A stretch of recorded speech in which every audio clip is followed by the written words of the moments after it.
Welcome to Franklin Covey's C-Suite Conversations. My name is Patrick Ledden, and each week I have the honor of sitting down and talking to a senior leader to learn about their life and their work, what they've achieved along the way, the struggles they've overcome, all with one thought in mind: to help you, regardless of where you are in your journey, to be a more effective leader of yourself and of others.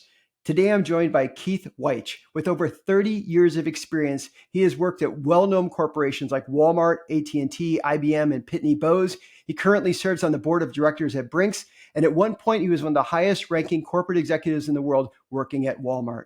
In our conversation today, we talk about the importance of performance, but we also talk about the importance of exposure and perception. Trust me, you're going to want to grab something to write with, sit back, and take some notes as Keith and I have a C-Suite conversation. Keith Wyche, welcome to Franklin Covey's C-Suite Conversations. Patrick, how you doing? So glad to be a part of it. I'm doing great, and I'm so glad that you're a part of this as well. I told the audience on the front end a little bit about your background, but as you know, that's typically, let me tell you a couple jobs he's held, and they're all very impressive, but let me tell you a little bit about, his career. But, those little bios don't really tell you that much about the person. It's much better to hear from you. So Keith, tell us a little bit about who's the guy on the other side of the microphone today. Well, Patrick, that's a great question that I get asked quite often. And the guy on the other side of this microphone is a kid from Cleveland, Ohio, born and raised, went to schools there, both college and grad school. And I'm really, from a career perspective, I think I'm unique in that I began my career in the late 70s in college with the number one retailer in the world at that time, Sears Roebuck and Company. And last year I retired from the largest retailer in the world, Walmart. And so I've kind of had that front row seat to a lot of the change and transformation that's gone on, not only in retail, but many industries over the last 40-some years. I remember so much about Sears, right? Growing up as a kid in Chicago, myself in the 70s and early 80s, kind of going to Sears. And you can't even imagine at that time what was going to happen to Sears, or the transformation it went from, or however you want to look at it, kind of how their business eroded over time. What perspectives has that given you about business in general when you watch a behemoth like Sears really start to struggle? Yeah, it's interesting. If you think about Sears, and you may be old enough to remember, Sears was really Walmart and Amazon before its time, because not only did they have their brick and mortar business, they had their catalog business, which was really akin, to Amazon and the online piece where you could mail order and get things. And so I think what happened was they got complacent, didn't change with the market, but mostly didn't really listen to customers and their buying habits, particularly when it came to certain merchandise, soft lines, women clothing, men's clothing, what have you. I used to get my jeans, my back to school clothes, all those things from Sears. And over the years, they kind of lost touch with what the customer wanted. And it's really a tragedy, because there were a lot of great brands: Weather Beater Paint, Craftsman Tools, you name it. But hopefully, we've learned lessons from that about how you have to stay close to the customer, be on the lookout for disruptors, and never just rest on your laurels. I just remember so much as a kid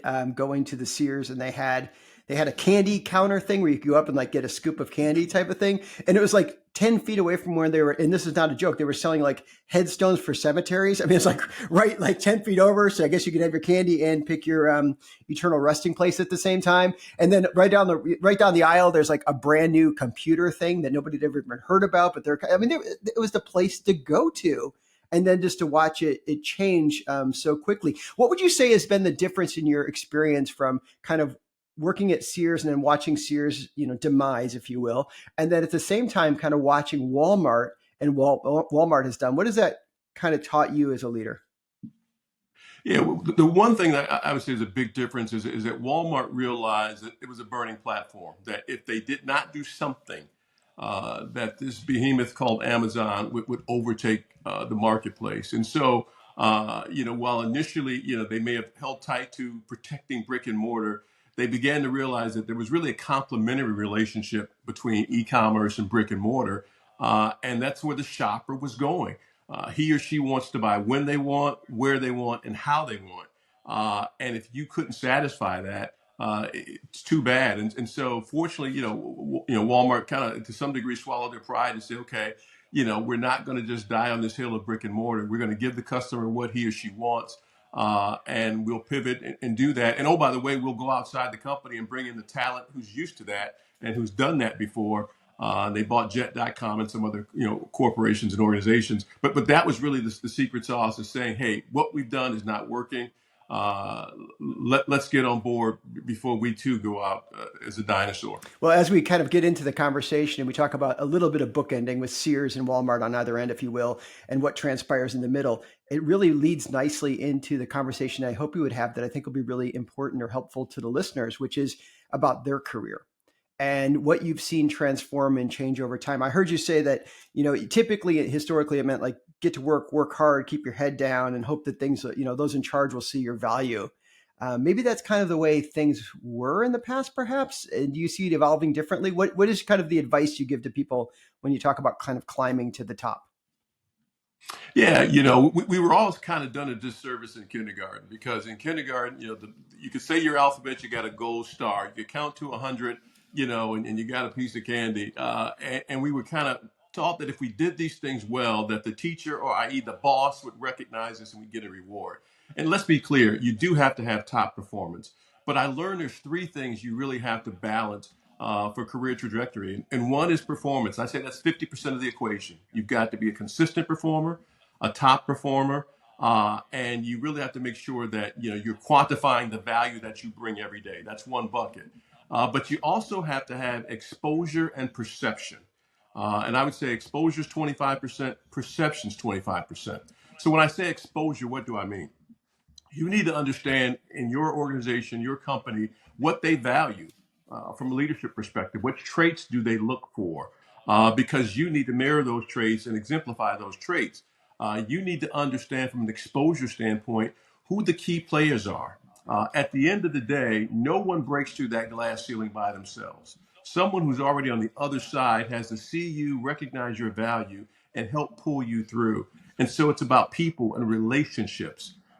Exposure also to new information and information.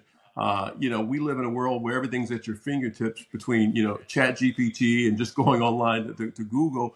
And so you need to make sure that you're exposed to what's happening in your company, in your industry, what have you. And then last but not least, the other 25% I call perception. We all have a brand, whether we realize it or not. People know what to expect or what not to expect the minute you walk into the room. And so it's not, do you have a brand? It's A, are you aware of your brand? And what are you doing to manage that brand? We get brands, when they talk about cars, if I say ultimate driving machine, people, will always say BMW. If I say a car that's known for safety, Volvo comes to mind. If I say sexiest car on the road, there may be arguments. But if I say a Yugo, for those of you who may not remember it, there was a Yugoslavian car that was brought here in the mid 70s. And the running joke was, sometimes you go, sometimes you don't. In your organization, are you that BMW? Are you that Yugo? Are you that Volvo? You need to know what that brand is and leverage it. So let's go through each of these. I love them. Okay, so performance, first of all, you mentioned you have to be able to quantify your value. And I've noticed a couple things that happen. Sometimes there's organizations that are very scoreboard metric driven, and it's cascaded down in an organization, and everybody can kind of get a feel for, if I do these things, I see how I impact the scoreboard. But then there's a lot of organizations that might be metric driven at the top, but the further you get down, it kind of becomes a little bit diluted, or people don't understand like how what I do every day contributes. And then sometimes a lot of things we do are just very kind of qualitative in nature. A customer tells you something, gives you positive feedback. What can you do as an individual contributor or even a team leader to make sure that like we're quantifying the value of what we're doing and how that contributes to something bigger? Yeah, ideally at the beginning of the year, when you get your goals and objectives for that year, you meet with your boss. Hopefully, some of those things are things that are measurable, things that can be quantified. However, the other thing you can do is make sure that on a regular basis that you're having one-on-ones with that boss, that leader, to talk about the things you're doing well, the things that you're doing well but you need to improve in, and maybe those things where you're underperforming but you need his or her help. Because again, it creates this, hey, we're all in this together. It also shows, self-awareness, emotional intelligence, that, hey, here's where I need your help. But I found in many roles, there's ways to quantify it. I was speaking with an HR executive the other day who said, I'm struggling to quantify my metrics. And I said, well, let me give you an example. I said, what are some of the things that, you get measured on? Well, fill time, time to fill, from the time a job is posted to the time a job is filled. I said, there's a measurement. Whatever it was before, you need to improve upon that, measure it, quantify it, and document it. And they were like, okay, didn't think about that. And so just trying to work with your leadership, or just identifying those areas. And if it's not quantifiable, at least talk about the things you've done to move the needle forward, to add either sales or customer experience or what have you. But look for those ways to demonstrate. Here's what you get when you get me. Well, it's interesting. You mentioned one-on-ones, and I'm a pretty big advocate for one-on-ones. I think they're really a critical piece in the cycle. And a lot of times, individuals will do their performance kind of metric setting or goal setting for the year, and then life happens, and halfway through the year, they kind of forgot they even did that with their boss. Now they're looking at it, going, "Well, we made 2 pivots since then. Could we go back and revisit?" It just becomes this thing where it gets dusty really quickly. But I love the one-on-ones when they're done well, because it's a completely different experience than that. And the reason I say when they're done well is because sometimes, Keith, and you've probably been on both sides of the table. I certainly know I have. Maybe you haven't, but I've been on both sides of the table where I've been where I've run a poor one-on-one, and where I've been the team member on a poor one-on-one. I'm sure you haven't done that. But, when you run a poor one-on-one, or you're a team member in a poor one-on-one, you kind of just even hate that they're coming up, because it's kind of like, I don't have time for that. I got a million other things going on. But when you do them really well, you don't want to skip them at all, because you realize the value in that conversation and whose agenda you're on and what's happening. And you walk away as a leader energized, a team member walks away as a team member energized. And I think organizationally, if you're an executive and those type of conversations are going on in your organization, you just know it's going to be a different quarter, a different month, a different year. I mean, what's been your experience with one-on-ones? And am I framing that kind of accurately? Yeah, you're spot on. And I'll give you just an example of when I realized the significance of one-on-ones. My first year as a sales leader, got my goals and objectives at the beginning of the year. And at the end of the year, it was time to do that appraisal. And my boss did an appraisal of me, and I noticed that she didn't have half the things that I had done that year.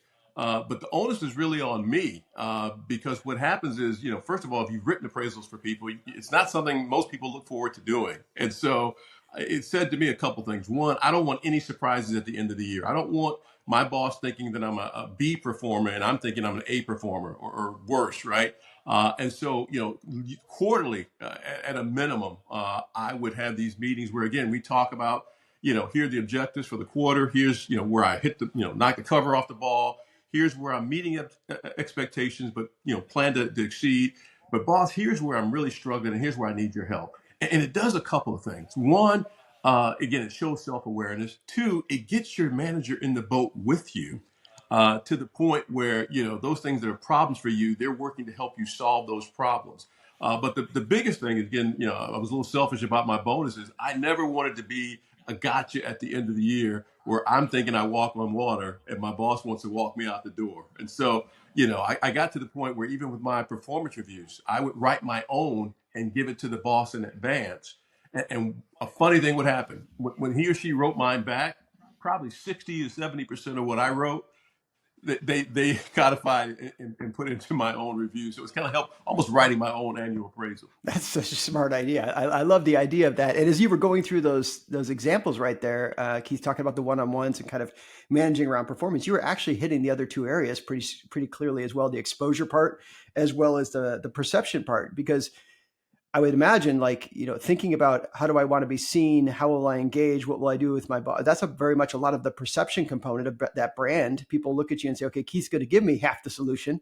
And then the other side of it was when you were talking about getting my boss in the boat with me, to me, that was a little bit of the exposure piece. So I'd love to chat about both of those a bit, because when I hear, let's go to exposure first. When I hear exposure as the way you were describing it, there were a couple things in there, but one of it is I've got to have somebody advocating for me and sharing intel with me so I can understand where the organization is going, and being a good sounding board. And, we hear so much about having a boss who will coach you a little bit. We hear about having mentors. I just love to hear you kind of riff on how do I do that? I could walk away and say, well, Keith, that's great. I need exposure, but here I am, and I don't even know who to go talk to. Yeah. And exposure, it's really a wide swath, but it's something as simple as, the folks I mentor and coach. Every company has a quarterly meeting or an annual meeting where executives are there, and there's always a Q&A segment, right? And I teach my folks, go to that meeting prepared with at least 2 to 3 thoughtful business related questions to ask when they have Q&A. I say two reasons. One, nobody wants to be the first one to the mic, so you'll show assertiveness just by doing that. Two, you will demonstrate thought leadership because you're talking or asking a question that's a pertinent question relative to the strategy or the direction of the company. And don't think that when you walk away from that mic, senior leaders won't recognize and say, "Hey, wow, that kid's thinking." Another thing I would do, and I still do this today, even on the board I sit on, is if I see an article or something online or Wall Street Journal, what have you, that's relative to our industry or thing, I'll copy that link, shoot off an email. Hey, thought you might find this interesting. Again, you're demonstrating two things that are very important to me, to leaders as well as your career: intellectual curiosity and continuous learning. Those are two things that are must-have skills to climb the ladder, and exposure and focusing on that helps you demonstrate that. I love that idea about going to the town hall or the conversation or, the whatever type of conversation they're having, organization or however their leaders do it, and being prepared with a couple of questions. Because I do think that, I'm not trying to indict people, listening to this, but I do think there's people saying, why am I not seen? Why aren't people listening to me? And at the same time, they go to the virtual town hall, they're happy to keep their camera off. So the ability to say like, Exactly. hey, I'm going to get in on this. And the idea is you don't come up with the question while you're walking to the microphone at that moment. You come up with the question long before you walk in there, because you're going to really represent yourself and ask an informed question, and probably ask it in the language that senior leaders talk in, because they talk in a different language than most of us do every day. Absolutely. And one of my recent mentors, a young professional, they were so proud prior to, again, one of these town hall meetings, they actually sat in on their company's earnings call, and then went to this town hall meeting and said, "Hey, I heard on the earnings call the other day that, and that alone," he said, 3 or 4 people came up to him afterwards and go, "Wow, you sit on an earnings call, and here's a guy who's, first line manager." And so that's important. I do want to get to perception, and I want to do kind of a mea culpa and talk about the hard lesson I had to learn. I was so performance driven, particularly when I was at IBM, where all I really cared about was getting that result, getting that sales goal, getting that target. I wasn't focused on team building. I wasn't focused on people development. And when my career got stagnated, and I actually left IBM, one of my peers said, "Hey, Keith, here's the thing that you missed. You were successful performance wise, but you broke a lot of glass. You were like a bull in the china shop. You didn't create teamwork. You would fight with the installation guys or the finance guys." And what I had to realize too is that, it's a team sport. And if I'm going to win, we all have to win. It's not about me and my team and hitting the quota. Because go back to what I said, it's a people business. And when people are looking for folks to push up as leaders, they do want people who, while they have their own voice, they understand the importance of collaboration and team building and working together. And that was something I did not have up front. Yeah, and that's a common, I don't want to say like Keith, you're common, but that is something that people run into, right? Where they're like, I'm getting recognized and appreciated for my performance contribution. So if I just keep pulling on that lever, I'll keep moving forward. But at some point, the wheels start to come off this thing, because you have these other levers you need to pull on, one of which is the much more long-term sustainable one, which is the people around you and building the team. And that's a hard transition to make sometimes, to realize, like, even if it's an initial leadership role where you're going from the individual contributor to the team leader, but even as you kind of advance up, sometimes people are very performance oriented, they're really great at what they do, and they're really good at kind of carrying other things on their back to make sure it gets across that finish line. And that's just not a sustainable model. It's not. I had a boss that one time told me, "Keith, you can either teach 8 people on your team how to do their job, or you can do the job of 8 people. But one of those is not sustainable. Neither of those is sustainable, right? You really want to teach people." And that's really the excitement to me about being a leader, is helping develop other leaders, helping bring people along. And again, that was just something that was not in my toolkit as I transitioned from an individual contributor to, that first leadership position, maybe even the second leadership position. But it's one of those things that, will go a long way in your career, again, working. And I found that if I believe in people, if I believe in the folks who work with me and I support them, they will knock down walls. They will go so much further, do so much more than they even realize, because you believe in them. So when you went from that IBM role where you received that feedback saying, "Hey," you said coming out of IBM, right? It was when you received that kind of feedback, Yes. right? Was it honestly, Keith, was it like a light switch for you? And you're like, oh yeah, from now on, I need to do X? Or were you a little bit like, that's interesting feedback, but I'm going to try to act on it. And then maybe it's not comfortable. So you go back to old way. I'm just curious, like, how did you work your way through that? Because a lot of times, I don't know about you, maybe I'm just like a slow learner, but I'll have things where people tell me and I'm like, bang my head against that wall 10 more times sometimes. So I'm just curious, like, how did you, and what can I learn from that? Yeah, it's funny you say that. It was really an aha moment for me, and so I did immediately, do certain things like, in my next role, I went and got some 360 evaluations done where I kind of got, a view of how I was perceived both from my peers and the folks I report to and the folks that report to me. But what happens if you're not careful? You're right. Old habits die hard. Mm-hmm. And so for a year or two, I was pretty good on that. And the next time it reared its head, it was when I was at Pitney Bowes. I was the area vice president and was about to be made president of their managed service business. And our CEO pulled me aside and said, "You're going to get this promotion on one condition." And I said, "What's that?" "You're going to get an executive coach because what I've noticed about you is that when you're in the boardroom, if someone pushes back on you or doesn't like your idea, you get very defensive and demonstrably so. And we can't have that. And so literally they found a executive coach for me. I spent a year kind of working through that because at the core there were some things within me, interpersonal things, childhood things that really were rearing up that I hadn't realized was there. And so it wasn't until that incident that I can truly say I understood the importance of working and managing through people. Well, as you were saying, like childhood things, I think there is a lot of validity to recognizing sometimes the patterns we see in our own behaviors and being self-aware as a leader. I'll do it. I'll do it to myself sometimes. I said something to my wife this morning. I'm like, I want to work on this because I know where it stems from, but I kind of keep falling into this type of situation. And I'm just curious, like from your perspective, like, how important is self-awareness, especially in leadership roles, but for all of us? And then secondly is like, is a coach, is that how you found a better way? Is it the evaluations and you got some insights? How did you get better at kind of looking in the mirror and getting a real vision of what's on the other side? Yeah, yeah. Self-awareness is important. You got to realize as a leader, and I mean a leader at almost any level, everything you do sends a signal. Everything you do, people can read into, and so you really have to be aware. I'm an introvert by nature, and so one of the things I did, in my leadership career was the first hour of the day or so, I'd be in my office with the door closed. I had a very strong administrative assistant one day and said, "Keith, you have to understand that when you do that, you just told everyone in this building to leave you alone, to go away." Hmm. And so, again, examples of, hey, you really have to understand everything about you gives a signal. Sometimes it's funny. When I got to one organization, my daughters had gifted me some custom made shirts that had my initials on the bottom. And about a month later, I noticed all my direct reports had custom made shirts with their initials on the bottom. And so, again, it's one of those things you have to understand that, people follow your lead.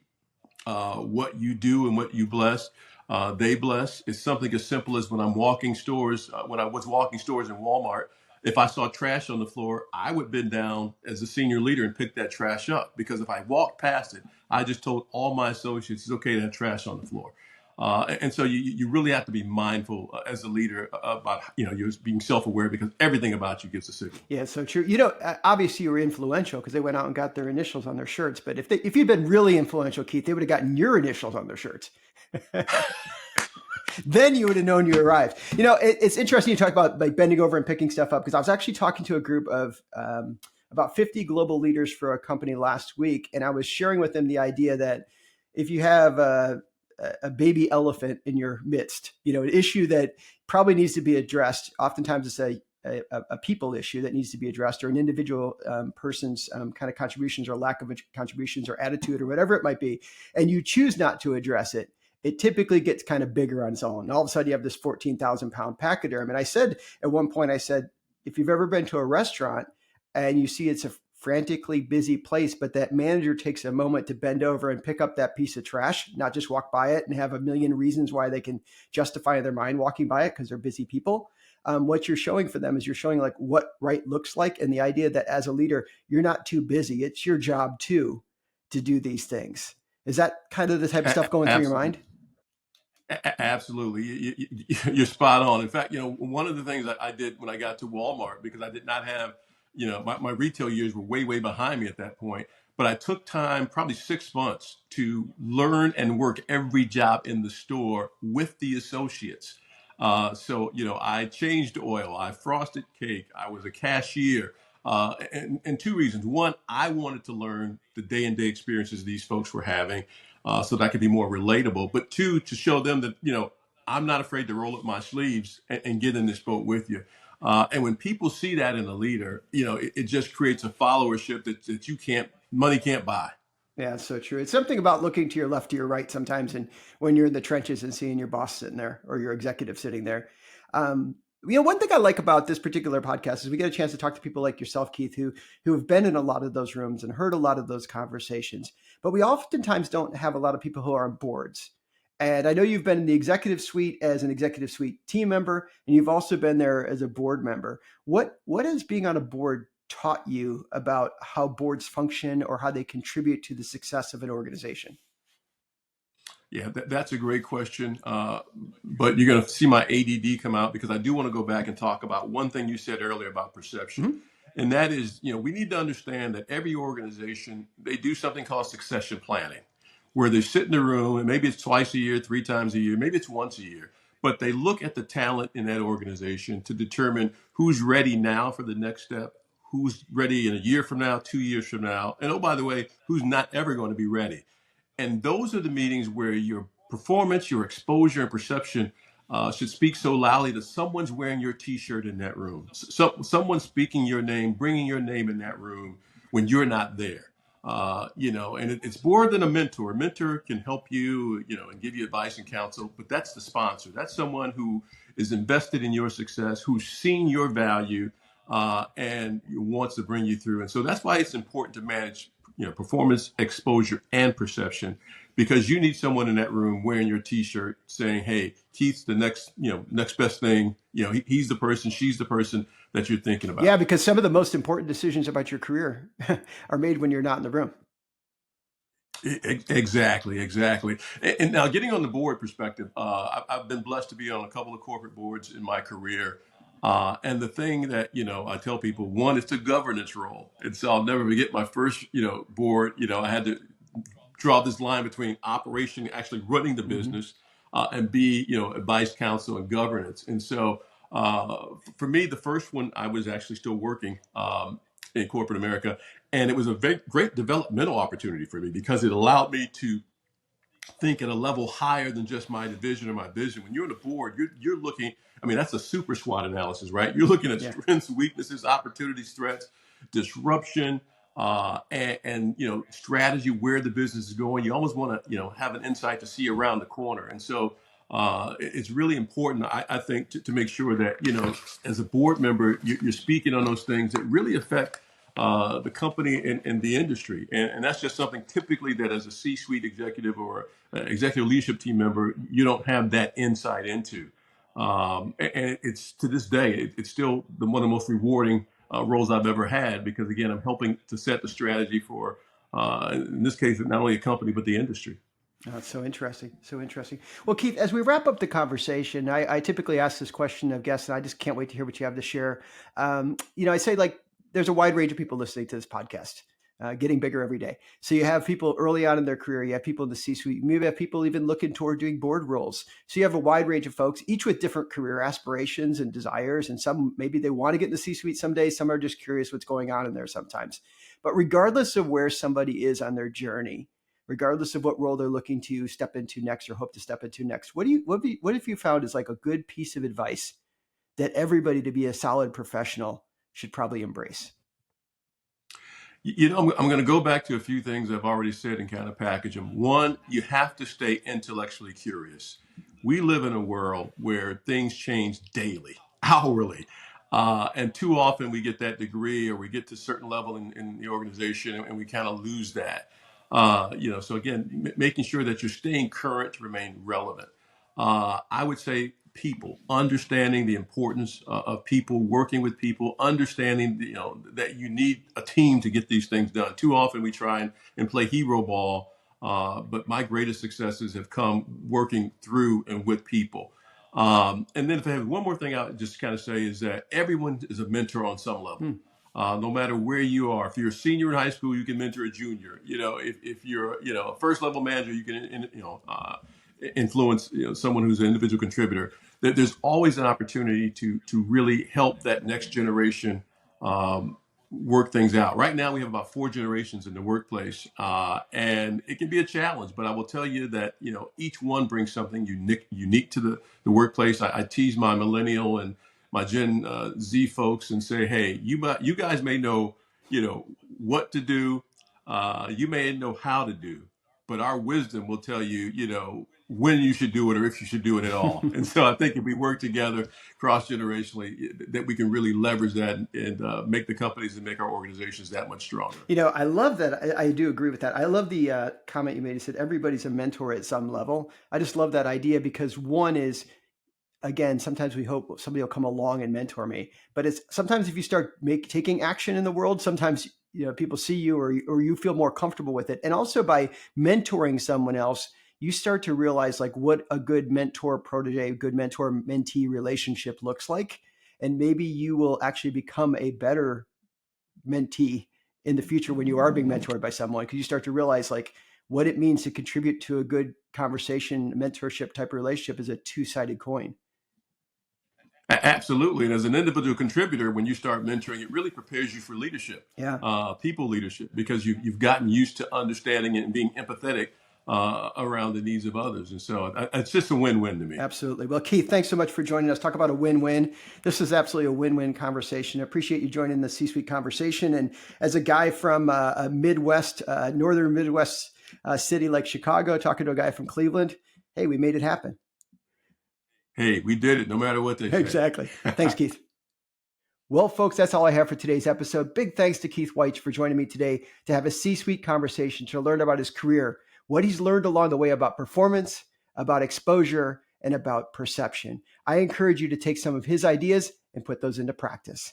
That's all I have for today. Thanks so much for joining me. My name's Dr. Patrick Ledden. Now go make it a great day.